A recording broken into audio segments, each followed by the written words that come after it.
समय की बात है। देवताओं के राजा इंद्र को ऋषि दुर्वासा ने एक दिव्य पुष्पमाला दी, लेकिन इंद्र ने उस माला का अपमान कर दिया। क्रोधित होकर ऋषि दुर्वासा ने श्राप दिया, देवता अपनी शक्ति, तेज और वैभव खो बैठेंगे।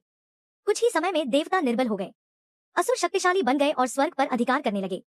डरे हुए देवता पहुंचे भगवान विष्णु की शरण में।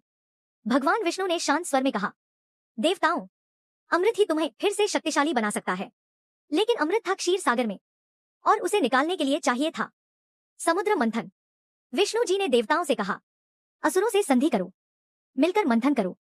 मंथन के लिए चुना गया मंदराचल पर्वत और रस्सी बने वासुकी नाग। देवता पूंछ की ओर, असुर सिर की ओर खड़े हुए। जैसे ही मंथन शुरू हुआ, धरती कांपने लगी, समुद्र उफन पड़ा। लेकिन तभी हुआ एक भयानक संकट। मंदराचल पर्वत समुद्र में धंसने लगा। मंथन रुकने ही वाला था। देवता और असुर दोनों घबरा गए। तब सभी ने पुकारा, हे नारायण, रक्षा करो। तभी समुद्र से प्रकट हुए भगवान विष्णु कूर्म अवतार में, एक विशाल कछुए के रूप में। विष्णु जी ने अपनी पीठ पर मंदराचल पर्वत को धारण कर लिया। पर्वत स्थिर हो गया, मंथन फिर से शुरू हुआ और सृष्टि बच गई। यह था कूर्म अवतार, धैर्य, संतुलन और त्याग का प्रतीक।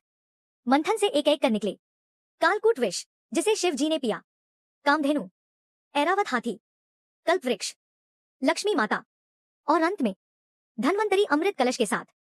असुर अमृत छीनना चाहते थे, तब विष्णु जी ने लिया मोहिनी अवतार।